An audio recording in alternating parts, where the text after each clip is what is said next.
Hello, everyone, and welcome to today's episode of The Corner Flag. And as you can see, today I'm not in the studio, I'm in my car. But that's because it's early morning and we just watched the Banyana Banyana game, and it was absolutely fantastic. Absolutely fantastic. Had me at the edge of my seat the whole way. I'm currently at work, but I honestly couldn't concentrate. I had a colleague actually laughing at me because I was tensing up while I was watching the game in the middle of work.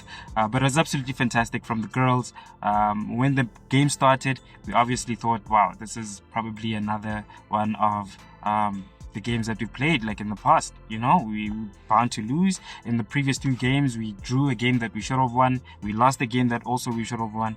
So it was great of the girls just to bring this one over the line, and at the most critical moment also. If they had lost this one, then everything would have been like for naught basically. But Sweden did also do us a favor by beating Argentina with a remarkable scoreline as well. So that helped us quite significantly. But credit to the girls, of course. It was a tough game.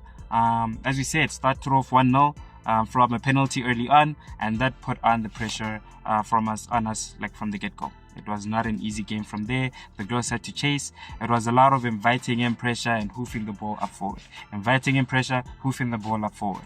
But at some point, the pressure did subside from our side, and we started to impose ourselves a little bit more inside the game, and that's where we started to see the high press come in with Thembi Kgatlana, of course, defending from the front, and that pressure also led to the on goal, of course, with the Italian defender trying to give a back pass to the goalkeeper, but of course poorly positioned the goalkeeper was, and that ended off as an on goal. But that was great because it helped the Banyana team get the momentum back, and they started pressing themselves, and we saw Kgatlana become more and more confident in a game. We saw her dribbling and doing those signature runs down the side that she always does, troubling the Italian defense, of course, with their dazzling feet. And then we also saw them eventually get 2-1 up. So we did see a lot of that going on with the pressure that the Italian team had to absorb. It was a little bit too much at some point, and that's why we of course scored our goal, where we saw Makaya doing some signature things. I think she's a really underrated player when it comes to the Bafana team. Luckily, Desiree Ellis does believe in her, and she's always in the starting lineup. But if we're talking about the Banyana players and the ones who are more famous, the people come to mind, of course, are your Linda Motlalos, Jermaine Sepesones, Kgatlanas, Refilwe Janes as well. But it's great to see that Makaya is always contributing to the team. Fantastic goal, of course. Great composure. Also, Kgatlana also playing a great role in that, doing a signature run down the side, dribbling a few players, and then ultimately laying off the pass, cutting between defenders for that pass. Also, great composure by Makaya to go ahead and slot that into the far corner. And at some point we did see that Italy, they are a very strong team. Even if you see the physicality of those girls, they really are well conditioned.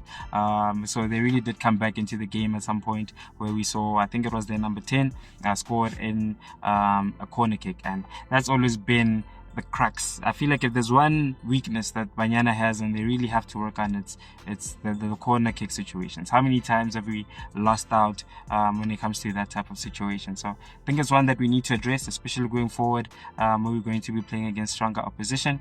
But it was great of them, of course, to come back, even though it was 2-2 in the dire moments of the game, where we had I think it was 11 minutes that was added on after the 90 minutes. We saw Kgatlana, of course, score her goal, and it was a tense game from then on. It was incredibly tense.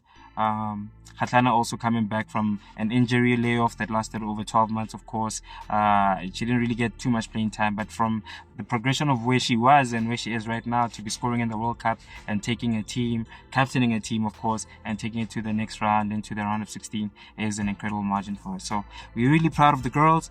It was an incredible fight from them, especially coming back from 1-0 down to go ahead and win 3-2 against a stronger stronger team, of course. They were the underdogs, but we keep believing in them, and we stand with them. We stand with these girls. Each time they have, even when they were protesting the whole bonus situation and the payment situation, we stand with them because they deserve it. They fight for the country, they give it their all, and that's all we can ever really ask for as South African fans. And it's great for them to make history, of course, qualifying and going to the round of 16 for the first time in South African history.